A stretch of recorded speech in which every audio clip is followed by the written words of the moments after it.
дінді кімнен үйренетініңді біл деген ғалымдар айтып кеткен. Ұсынған ақпараттардың дұрыс бұрыстығына тағы да бір мәрте көз жеткізуіміз керек. Ғылыммен айналысатын адам тек қана GPT-ге, иге жатып алмау керек. Көмекші құрал ретінде пайдалануға болады, бірақ толық қанды соның алып, соны бізге қойып бермеу керек. Бізде орта ғасырлық тамырымыздан ажырамаймыз бәрібір. Бәрібір классика бізде құнды. Мен әдейі сұрадым, әйел адамның аяғы қаншалықты әуретке жатады? Пигін соңғы нүктесін пайғамбарлар қойды. Пайғамбарлар оны қолданды, бұл технологияны, бұл жетістіктерді. Көрдіңіз бе? Діннің 5 парызының біреуі қажылықта, ол мұсылман әлемі оны тиімді пайдаланып отыр. Мысалға, электронды кітапханалардағы кітаптардан да алып отыр. Оның бір артықшылығы, олардағы нұсқасының артықшылығы, араб тіліндегі кітаптардан аударып беріп отыр ғой қазақшаға. Тез, жылдам, тиімді ғылыми жұмыстарға қалай болғанда да бұл көмегін тигізіп жатыр. Ассаламу алейкум, қадірменді біздің каналымыздың тұрақты көрермендері. Бүгін өздеріңізбен жүздескенімізге қуаныштымыз.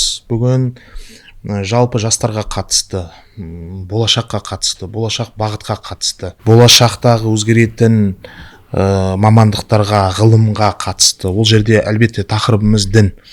Діни тақырыптағы кейбір мәселелер, дін ғылымы, дін ғылымының қазіргі таңдағы технологиялармен бағытталуы, осы жердегі біздің әлеуетімізге қатысты бірқатар мәселелерді талқылауды жөн көріп отырмыз. Бүгін студиямызға арнайы қонақ ретінде ұлағатты ұстазымыз, Қазақстандағы исламтану ғылымының алғашқы докторы, доцент Қайрат ұстаз шақырып отырмыз. Ұстаз, қош келдіңіз. Жоғарыда айтып кеткен сияқты кейбір күрделі, қазір адамдардың көзінде бір бұлыңғыр болып тұрған түйткіл бәрі, мысалы мені де мазалайды қатты, осындай тақырыптарды талқыласақ деп отырмыз. Алла сәтін салсын, жақсы келелі дұрыс сөз айтуды Алла баршамызға нәсіп етсін. Бірінші жалпы ақпаратқа қатысты. Бүгінде ақпарат өте көп. Оның үстіне промпт инженеринг дейді ғой. Осы сала қосылды. Мысалы қазір бір ағадан барып сұрау емес, қазір чат GPT-ден сұрау деген сияқты. Осындай жағдайда формат өзгерді. Бұрын бәленше дейтін едік. Қазір Midjourneyмен бір видео жасайды да. Аты жоқ, заты жоқ, ешнәрсе жоқ. Просто ана жерге промпттан жазып, тақырыптарды бересіз. Жақында ана фил сүресінің бір видеосын шығарған. Әдемі сұраныстарын жазған, чат GPT видео жасап берген өзі қолдан. Жаңа келіп шіркеуімізге бір ударит сындырып кетіпті деп. Онда біз қағбаны бұзамыз деп, жаңа пілдермен келе жату, анан бәрін, әбабил құстардың ұшуы, жаңа Абдумуталиб пен кімнің жаңағы екеуінің сөйлесу диалог бәрін түсіріп қойған Абрахан. Тура осындай нәрселер неше түрлі шиықтар шығуы мүмкін. Заты жоқ, басқасы жоқ, еш нәрсе жоқ. Бірақ әдемі сөздермен. Осындай ақпарат көп.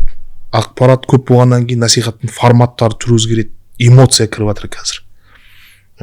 Мысалы метасообщение болу керек, тағы да басқа адамдар құнды ақпараттың түбі негізін зерттеумен емес, әдемі сөзді кім көбірек айтады. Тіпті өзімізді де студияға шақырғанда бүйтіп айт, сөйтіп айт, былай жүріп айт, андай жүріп айт. Соның заманы. Адамдар осы нәрсеге алданады.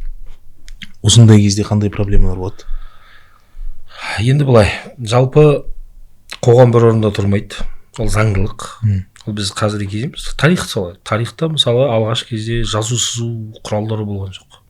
Жазу сызу құралдар шықты. Одан кейін кезеңдерде әр кезеңнің өзінің талаптары, өзгерістері, даму кезеңдері адамзат тарихында ол болып отырды. Бұл бірінші рет жолы отырған жоқ. Бірақ қазіргі енді технология, адамзат енді 21-ші ғасырда үлкен бір өзгерісті бастан өткеріп отыр. Діннің, енді біз дін тақырыбында дін танушы ретінде, дін бізге қоғам, заман, уақыттың өзгеруіменен өзгермейтін қағидаттарды береді. Қағидаттар, дауабит дейді ғой. Дауабит құндылықтарды береді. ол өзгермейді қияметке шейін. Мысалы адалдық, туралық, шыншылдық, мысалы ата ана құрмет деген секілді өзгермейді. ол қай кезең қай қоғам болмасын. Қоғам енді өзгереді, дамиды. Қазіргі жағы түрлі IT саласындағы адамзаттың қол жеткізген жетістіктері, бұның барлығы Алла тағала бізге осындай мүмкіндіктер беріп жатыр. Біріншіден, адам өзі болған себепші. Бұл өмірді оңтайландыру үшін, ақпаратқа тез қол жеткізу үшін осындай дүниелерді адамзат өзі соған ұмтылып жатқаннан кейін Алла тағаланың құдіретін, ілімін біз көрсетеміз болашақта деді ғой, соны көрсетіп жатыр енді. Сондықтан бұдан бір қатты қорқатын нәрсе емес. Бізге дініміз бірінші кезекте, дінді бірінші кезекте айтатын себебі дін уахиға негізделеді. Алланың бізге бағыт бағдарды кітап арқылы, елшілер арқылы бізге бағыт бағдарымызды қандай жағдайда, қай кезеңде, қияметке дейін Құран бізді тура жолға бастап отырады. ChatGPT болсын, басқа да қазіргі заманның трендтері негізінде одан қорқатын нәрсе емес. Мұсылман адам. Бізге исламның өзі өміршең дін, өміршеңділікті құптайтын дін. Әр кезеңде ислам соған сай дамып отырды, қабылдап отырды. Небір ғылым орта ғасырда да мұсылман ғалымдар жасады. Қазіргі ғылыми жетістіктерге ислам қайшы емес, одан мұсылман қорықпау керек. Оны енді не істеу керек? Мұсылман адам қазіргі ғылыми жетістіктерді исламның қойған қағидаттарының негізінде қабылдап, соған сай біз әрекет етеміз. Егер біз одан алыстайтын болсақ, онда біз көштен қалып қоямыз. Бір уақыттар солай болдық қой. Көштен қаламыз. Және бұл негізінде бұның пигін Құранда қойып тастаған ғой. Мысалға, Бәлқис, Ибрахим алейхиссалам заманындағы Бәлқистің оқиғасы. Қас қағым сәтте 2 айлық жерден алдырды. Қараңыз, 10 жерден қаз ғылымдамасы 10 жеткен жоқ ғылым. Бәлқисті өзінің суретін емес, өзін қас қағым сәтте тарафатул айын, қастың қағылуы жарық жылдамдығымен тең екен. 300.000 км секундына. Сондай жылдамдықпен қас қағылады екен. Сол қас қағым сәтте оны алып келді. Көрдіңіз ба? 2 айлық еменнен алдырды. Қараңыз. Демек, бұл кейбір адамзаттың жүріп бара жатқан, жетістікке жетуге кетіп бара жатқан соның нүктесін пайғамбарлар қойды. Мысалға, пайғамбарларды өлген адам тірілтті ғой. Муса алейхиссалам тірілтті. Мысалы, Иса алейхиссалам тірілтті ғой өлген адамды. Медицина оған жеткен жоқ әлі. Демек, өркениеттің тағы басқа көп. Сүлейман алейхиссалам атом, молекула, бүкіл рухани бәрін бағындырды Сүлейман пайғамбар.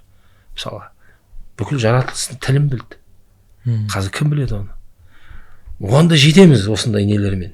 Бірақ қашан Аллахқа мәлім. Бірақ соның пигін, соңғы нүктесін пайғамбарлар қойды. Пайғамбарлар оны қолданды бұны. Бұл технологияны, бұл жетістіктерді. Сондықтан одан біз қорқатын нәрсе емес. Енді біз соны қабылдаймыз. Бірақ исламның қойған ережелеріне, қойған талап шарттарына сәйкестендірсек, проблема жоқ. Біз ұтылмаймыз. Және бұл көп нәрсені жеңілдетеді.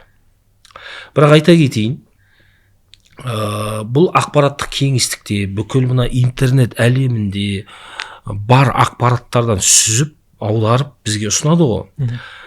Бәрібір қалай болғанда да бұл жерде эмоция болмағаннан кейін, сезімдер болмағаннан кейін, адам баласын енді бұл бәрі цифрлы кеңістіктен алынғаннан кейін, міндетті түрде бұл ақпараттарды біз тағы да сұрыптап, қарап, тексеріп, сәйкестендіруіміз керек. Өйткені исламда, ислами материал болатын болса, көзқарас өте көп. Әр мәселеде небір көзқарастар бар. Ол мәзхабаралық көзқарастар болуы мүмкін. Одан кейінгі шыққан топтардың көзқарастары, жекелеген тұлғалардың, шейхтардың көзқарастары, соның барлығын ұсынған кезде адамды шатастыру мүмкін. Сондықтан пайдаланба деп айтпаймыз. Бұндай жетістіктерді ғылыми қазіргі адам пайдаланады.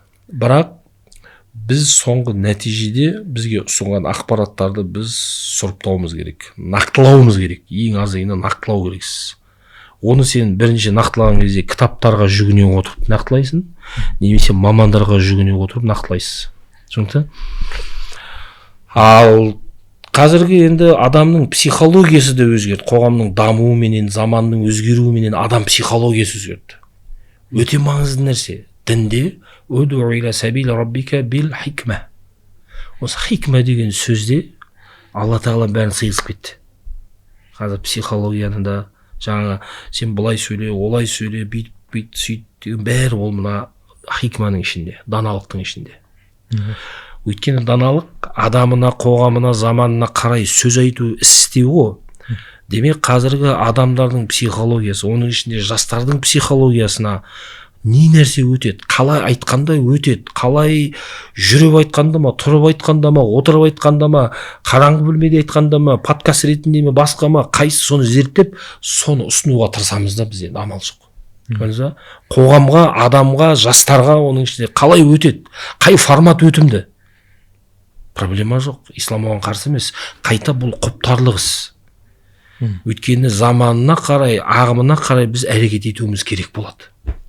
Ендеше өйткені бил хикма, Раббың жолына даналықпен шақыр дегені, біз сол даналық қоғамына қарайтамыз. Егер ол талаптар шариғаттың және адамгершіліктің шеңберінен шықпайтын болса, ешқандай проблема жоқ. Біз соған қарай әрекет етеміз. Қазіргі таңда, мысалға, қазір мынау промпт инженеринг дейді, осы жаңағы жасанды интеллекттің белгілі бір дәрежеде дамуы медицина ғылымына кіріп жатыр, технология ғылымына кіріп жатыр, бизнеске кіріп жатыр. Болашақта қазір ғылымдар бұл университеттерге де кіреді. Жоқ, кірді. Осы арада исламды оқытуда да белгілі бір шеңбердің ішінде біз бұны қабылдаймыз. Әрине, қабылдау керек. Бұл мана ақыр заманда уақыт көп нәрсеге уақыт жетпей жатқан тұста, адамдар қарбалас кезеңде бұны біз пайдалануымыз керек. Негізінде пайдаланып жатыр осы адамзат. Мұсылман әлемі де бұны.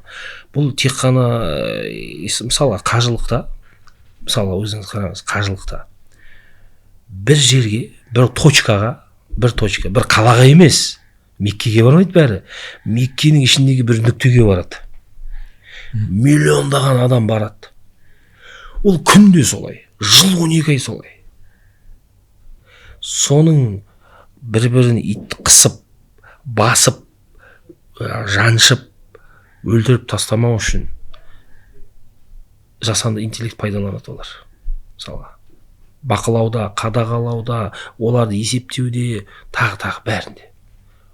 Көрдіңіз бе, діннің 5 парызының біреуі қажылықта, ол мұсылман әлемі оны тиімді пайдаланып отыр. Мысалға. Енді ғылымда келген кезде, мысалға, қазір озық, мысалға мен өз мысалымнан айтайын. Сол қажылықта осы еліміздің белді, тіпті шетелде жұмыс істеп жүрген IT мамандармен бірге болдық. Бір түні бойы әңгіме айттық. Сол жерде солардың қолында кейбір сол жасанды интеллект, GPT бар, басқа формалар бар, солардан біз тексеріп көрдік. Қарапайым исламның бізде мысалға сол жігіттер бізде қажылық кезінде, омра кезінде бір проблема бар да бізде. Проблема еместі біз проблема қылып алдық та енді. Мұсылман реальностьта бар сол. Аяқ киім. Омрада мына аяқ киім болады, анау болмайды, аяқ киім мынау болады, ана жер ашық болу керек, мына жер жабық болу керек. Бір бітпейтін талас анау. Иә? Әлгі жігіттер дінді білмейді онша. айтишниктер. GPT-ге салған, талдаған ол анау. Ол одан сайын тағы талды, мынаны талдаған кезде кәдімгідей Ханафи мазхабы бойынша қай кітабында қалай келген, ол қай ғалым не деген, барлығын шығарып, тіпті формасын, маркасын, қай фирма бұны тігет осындай сыйған сәйкес келеді, бәрін алдына шығарып берген ғой, мысалға. Ананы сен GPT-сіз, иісіз зерттесең, ананың өмірің жетпейді. Қанша кітап қарау керексің. Анау бүкіл сілтемесіменен қай кітапта, қай ғалым, қай жерде алып келген, оны былай деген, енді кәдімгідей бір шағын курстық жұмыс жасап берді анау аяқ киімге қатысты. Немесе бір дипломды жұмыс анау. Визуально. Бірақ барлығының сілтемесі бар. Ол кейбір моментте бұл енді болымды жағын айтатын болсақ, маған тез ақпаратқа, мәселемді шешуге уақытымды жұмсамадым да. Әйел адамның, мен әдейі сұрадым, әйел адамның аяғы қаншалықты әуретке жатады. Ханафи мектебінің өзіне әртүрлі көз бар. Намаздың сыртында былай, намаздың ішінде былай, табаны әурет, үсті әурет емес, көп әңгімесі. Ол тағы талдады бізге.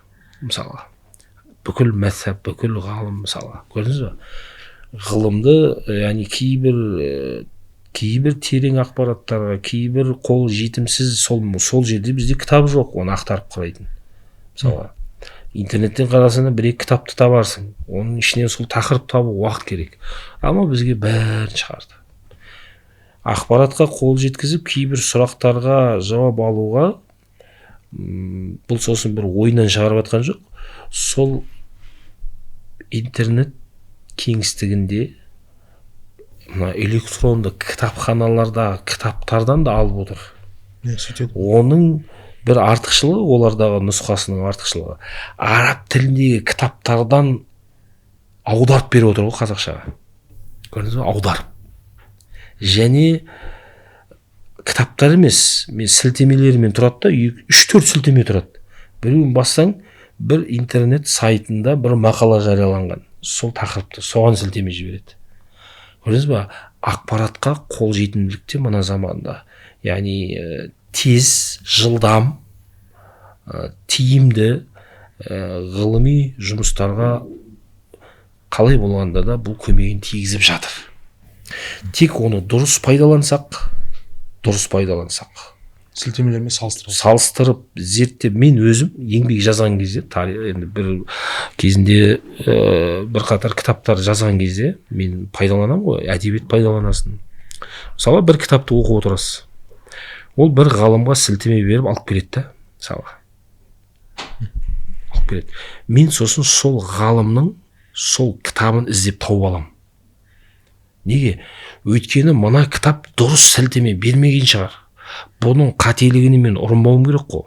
Имам Суйути, мысалға, бір ғалымға имам Науауиге сілтеме берсе, мен Суютидан алып Науауиді жаза салмаймын. Мен Науауидің өзін тауып алам, сол кітабын. Сол кітабын ашып, көз жеткізем сол мәтінге. Қаншалықты ол сілтемені берген дұрыс беріп тұр. Сол секілді GPT-дің кейбір ақпараттарға сілтемесіне біз түп нұсқасына барып көз жеткізуіміз керек. Нақтылауымыз керек кез келген нәрсені. Өйткені ол дұрыс берілмесе, өйткені бәрібір бұл жерде эмоция, сезім не болмағаннан кейін кейбір нәрселер жартылай қысқа, жаңағы басы бар, аяғы жоқ, кейбір дүниелер кетуі мүмкін. Сондықтан қалай болғанда да дін ғылымында болсын, басқа салада болсын, бұны пайдаланған кезде біз ұсынған ақпараттардың дұрыс-бұрыстығына тағы да бір мәрте көз жеткізуіміз керек. Берілген сілтемелеріне, негізгі сілтемеге әу баста барып, тауып, содан оқып барып, содан алып жазуымыз керек. Осындай нақтылықты қажет етеді, қалай болғанда да. Көрдіңіз бе? Бірақ өте бұны қазір ғылым саласына енгізуіміз керек, қалай болғанда да. Бұл заманның талабы керек. Сол үшін бұған арнайы ғалымдар, арнайы топ, жұмыс жасау керек әр вузда. Яғни бұл студенттер қаншалықты плагиатпен жұмыс жасап жатыр, тек қана ChatGPT-ден алып қоя салды ма, мысалға, қаншалықты. Өйткені ChatGPT-дің стилі белгілі. Адам, мен мысалға әлеуметтік желіде біреу ChatGPT-мен мақала жазуын білемін да оны, мысалға. Кәдімгідей айтып тұрады. ол солаймен алып қоя салған. Кейбір біздің дін мамандары да сөйтіп жүр, GPT-ден алып Фейсбукқа мақала жазады. Білініп тұр да GPT-дікі екен. Оның өзінің стилі бар ғой GPT. Иә. Көрдіңіз ба? Ол сырт көздің өзі білініп тұр. Енді қазір GPT-ден қаншалықты копировать етілді, оны арнайы антиплагиат жүйелер құрылған. Ол енді студентке біз жауапкершілікті үйретуіміз керек. Ғылыммен айналысатын адам тек қана GPT-ге иіге жатып алмау керек. Көмекші құрал ретінде пайдалануға болады, бірақ толық қанды соның алып, соны бізге қойып бермеу керек. Бірақ қалай болғанда да жасанды интеллект қазіргі өте көп мәселені шешуге, тіпті мына озық Европадағы айтишниктермен біз сөйлескен кезде көп нәрседе көмегі тиіп жатыр. Қарапайым қазір көп адам хаттардың өзін GPT-мен жазып жатыр. Өте қазір адамның өмірін толық өзгертіп жатыр бұл. Бұл бер жағы. Әлі талайын көреміз. Бірақ дегенмен исламның өзінің құндылықтары бар, бізге қойған қағидаттары бар. Сол шеңберде біз саралап оны қабылдаймыз иншалла.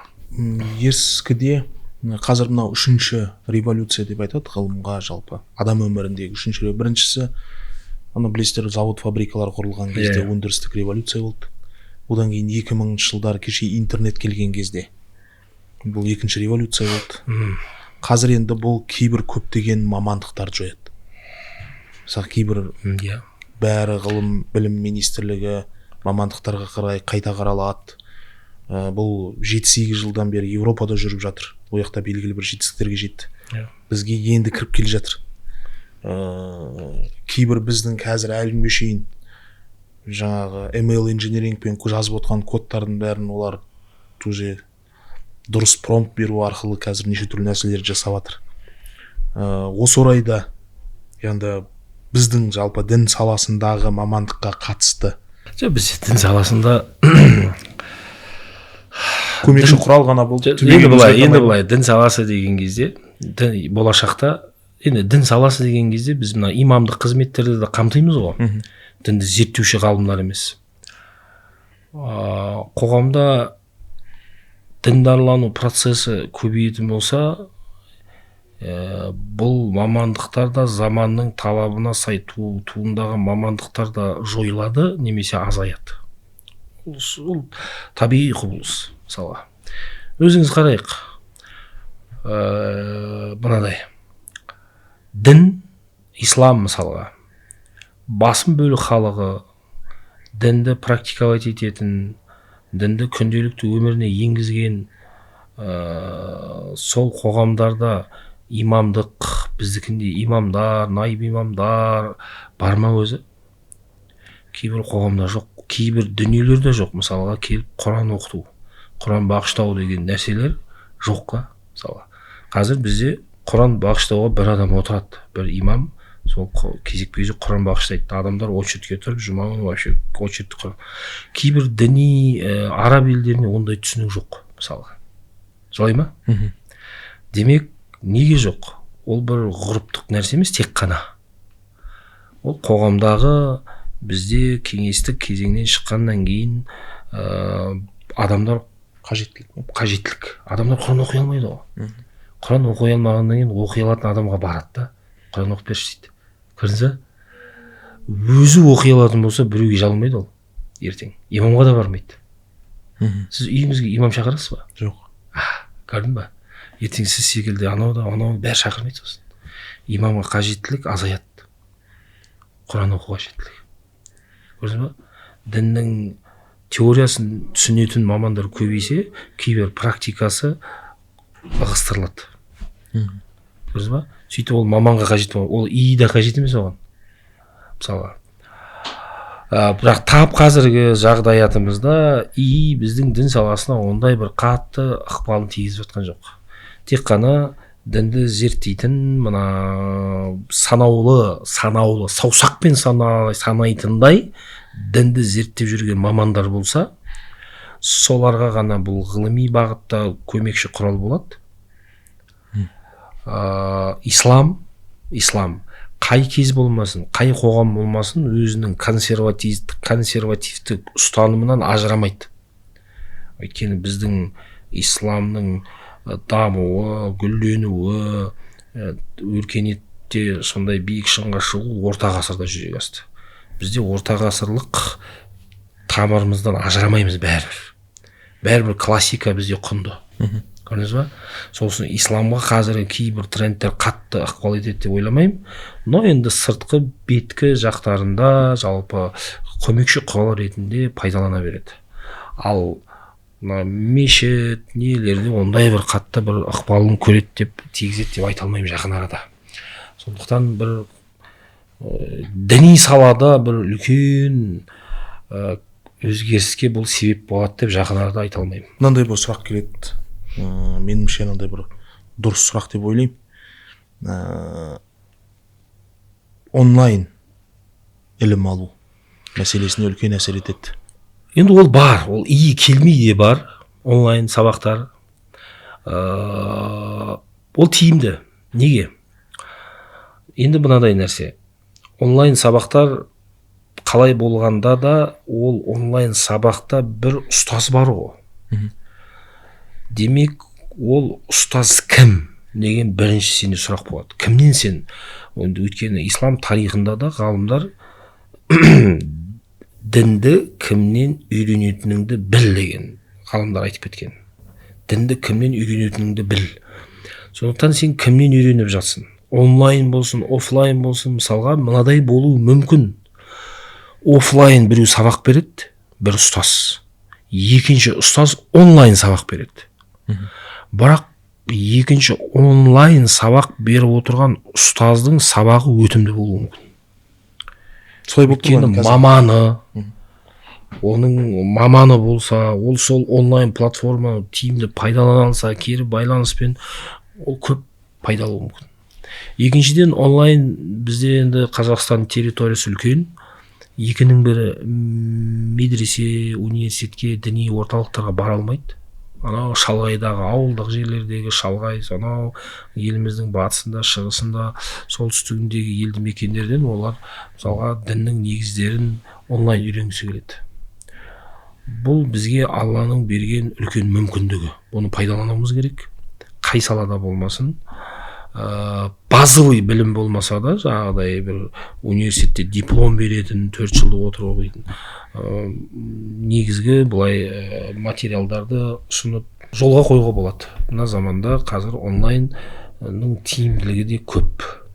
Бұл жерде енді иді пайдалану көмекші құрал ретінде тиімді болса, ешқандай оның әбестігі жоқ. Онлайн қалай болғанда да біз одан құтыла алмаймыз, заманның талабы көп. Біздің уақыт үнемдеуге, қаржы үнемдеуге ол өзінде көмегін тигізеді. Қауіпсіздік тағы басқа. Ұстаз, бір соңғы сұрақ қойайын, маңызды сұрақ. Кез келген технология мейлі қандай дамысын, мысалы завод, фабрикалар дамыған кезде адамдар ойлады, елдің бәрі жұмыссыз қалады, бәрі деп. Бірақ ол олай болған жоқ қой. Жоқ, болмайды. Мына тарапы екі тараптыға да қолданса болады. Әлеуметтік желі, мысалы интернет шығып жатқан кезде бәрі жақсы жағын үміттетті келді, бірақ тиімсіз жақтары болды. Жаңа жұмысқа пиғылдағы адамдар өздерінің саясаттарын жүргізе бастады. Қазір мынау цифровизацияға өткен кезде жақсы жағын мұрат етіп, жақсы жақтары болып жатыр, бірақ арасына кіріп мошенниктер ол жақтан да шығады дейсің. Ол болады, болу да керек. Сол сияқты. Қазір біз искусственный мынау жаңағы жасанды интеллект келген кезде кейбір діни мәселелерден қорқып жатырмыз. Бірақ осындай сыңаржақ көзқарастарды қадағалау, соның ішінде терроризм, радикализм, түрлі қауіпті ақпараттарды былайша айтқанда қадағалау мәселесінде осы промпт инженеринг, яғни мынау жасанды интеллектті қолдануға жалпы бола ма былай? Мысалға әрине. Белгілі бір сөздерді жазу арқылы, белгілі бір нормативтер қою арқылы әлеуметтік желіге сұрыптама жүргіз деген секілді. Керек. Өйткені енді біз оны болымды жақтан пайдаланамыз.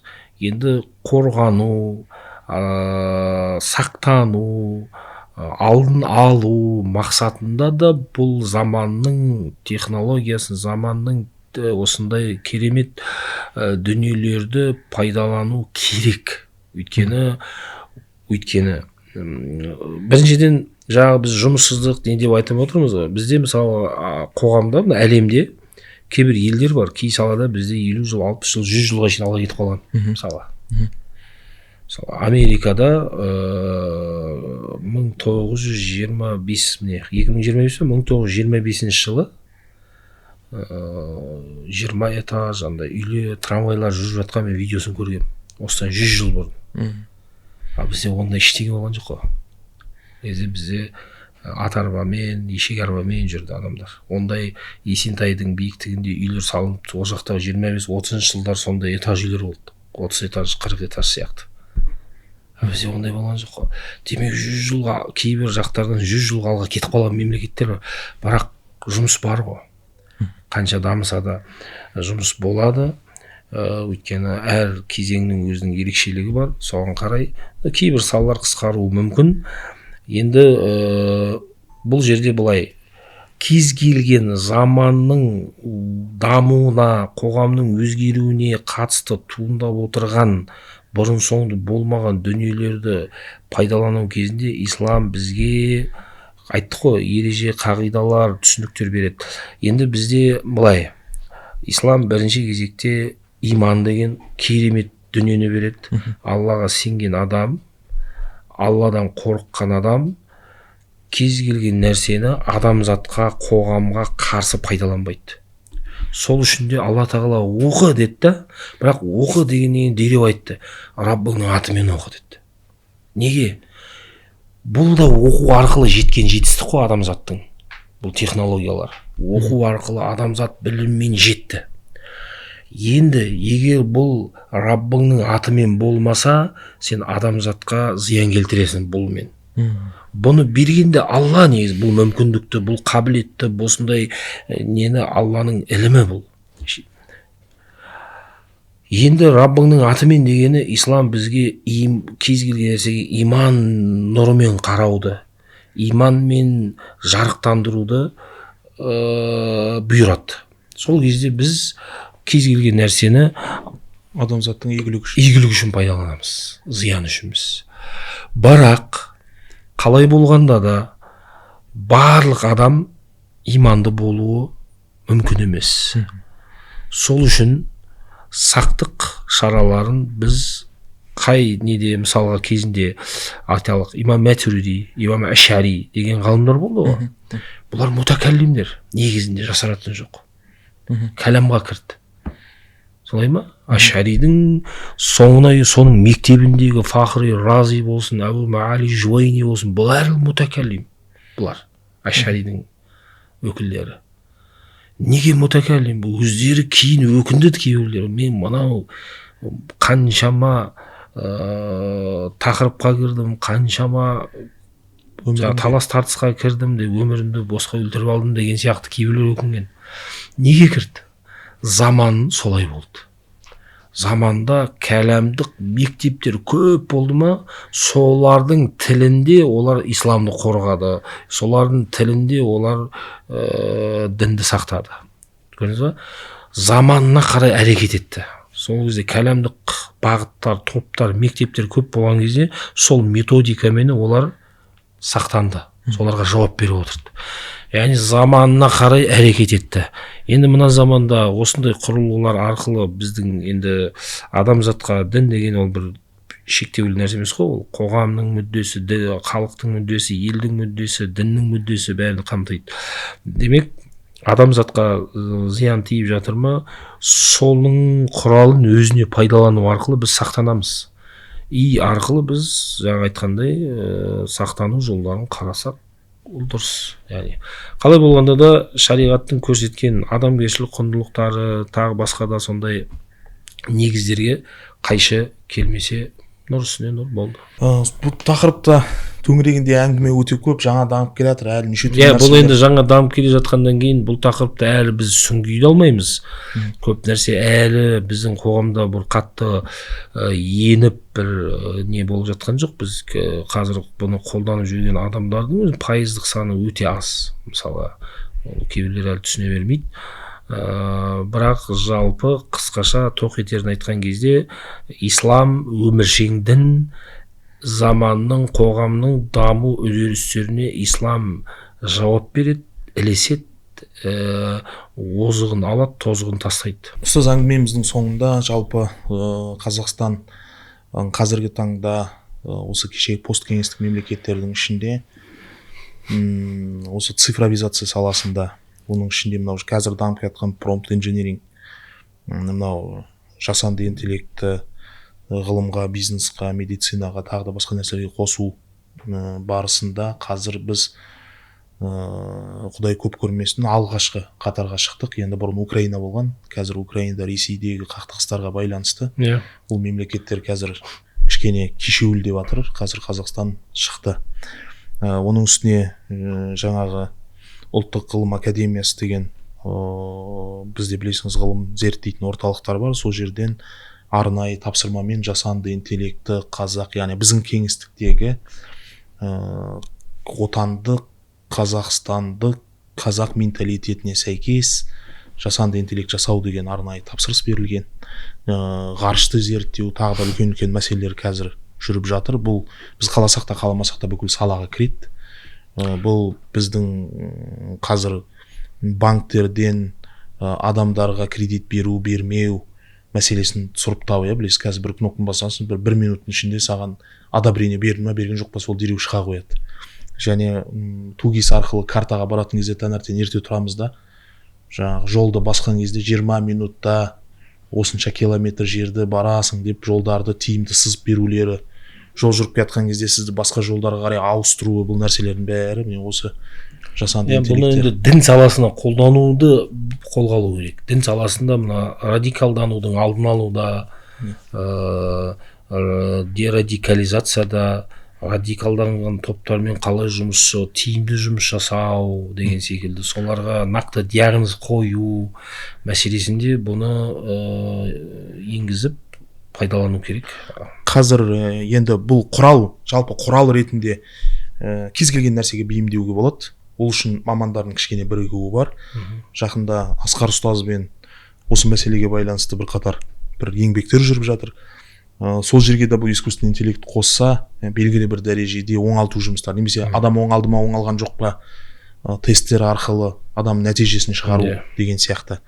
Қаншалықты оңалды да? Әлеуметтік желідегі кейбір мәселелерді дереу тауып беру, ақпарат, қалаған нәрсеңізді ақпараттың ішінен шығарып беріп тұр ғой. Тура сол сияқты. Бірақ енді ол мынандай нәрсе. Сіз ол иді өзіңіздің қолыңыздағы қалай бейімдейсіз, соған қарай ол бейімделеді. Мысалы, сенің санасына ханафилікті сіңірсең, ол ханафише жұмыс жасайды. Ол сенің сұрақтарың, сен онымен байланыс қойып жүрген кезде ол сені біліп алады да, саған демек мынадай бағытта, ол мынадай ұстанымда деп, сол ұстаным бойынша жауап беретін болады. Оны қалай бағыттайсың, қалай оны тәрбиелейсің, солай жұмыс жасайды ол ий. Алдын алу саласына да жұмыс жасау, мысалға бизнеста былай қояды. Мысалға сервис маманы, мысалы қарсысында отырған адамға дұрыс сервис көрсетіп отыр ма, жоқ па? Сол нәрсені анықтау үшін бизнес былай қылады. Екеуінің арасындағы бір-бірімен байланыстың звук жазылады. Сол звукты алады да мәтінге айналдырады. Сосын сол жерде дұрыс сервис көрсетудің өзінің нормативтері жазылады, сол нормативпен салыстырады. Сосын нормативте жоқ нәрселер айтылған болса, дереу мына жерде нормативте жоқ нәрселерді айтып жатыр деп ол хабар беріп отырады. Тура сол сияқты мысалға әлеуметтік желіде болып жатқан нәрселердің ішінде именно дұрыс емес нәрселер жазып қойып, осы бойынша ізде десең, сол бойынша тауып алып келеді. Дұрыс нәрселермен салыстыр десең, салыстырады. Звукты мәтінге айналдырсаң, мәтінге айналдырады. Оны қалай пайдаланасың, солай жұмысшы қызмет көрсетеді ғой. Тура сол сияқты бұны осылай пайдалануға болады деп ойлаймын, аз уақыттың ішінде. Керек. Бұл өте тиімді, қазір көп адамның жұмысын жеңілдететін мүмкіндік. Оны әр сала өзінің мүмкіндігіне қарай пайдалану керек, жетілдіру керек, дамыту керек. Сол кезде біз көп нәрседе тез арада сол бағыт бойынша дамимыз бұйырса. Ұстаз, уақыт бөліп келгеніңіз үшін сізге. ерекше алғысымызды айтқымыз келеді.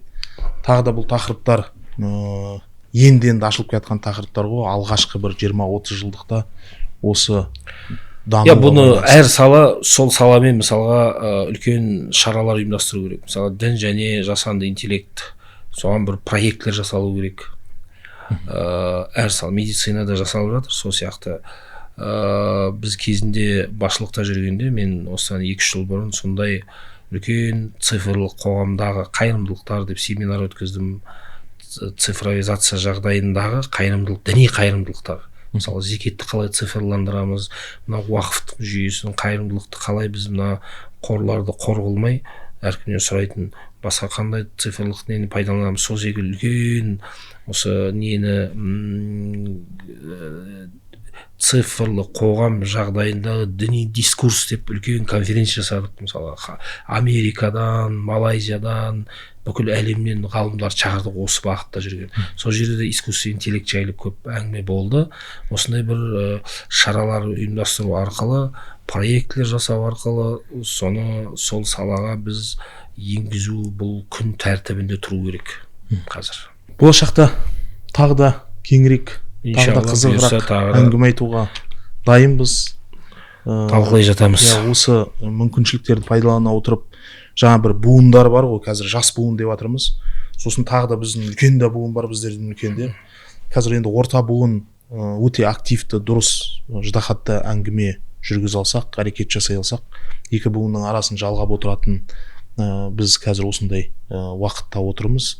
Ағартушылық жұмыста тағы да осындай үлкен қайырлы істерде Алла тағала сәттілік тілейміз. Алладан отбасыңызға береке берсін, қайыр нәсіп етсін. Жақсы күндерде тағы да ғылыми қоғамның игілігі үшін пайдалы нәрселерде Алла тағала үнемі бізді қолдансын деп дұға жасап, бүгінгі ісімізді аяқтасақ. Қадірменді бауырлар, жоғарыда айтып кеткеніміз сияқты біз қазір 3-ші әлемдік революцияға келіп тұрмыз. Көптеген нәрселер өзгереді. Және жоғарыда айтып кеткеніміз сияқты мен кішкене ізденістер жасадым. Посткеңестік мемлекеттердің ішінде бұл цифровизацияда біз белгілі бір деңгейдеміз, қорқатын ештеңе жоқ. Бірақ дей тұрғанмен бұл тақырыптар әлі талқыланатын тақырыптар. Біз білетін тұстар бар, білмейтін тұстар бар.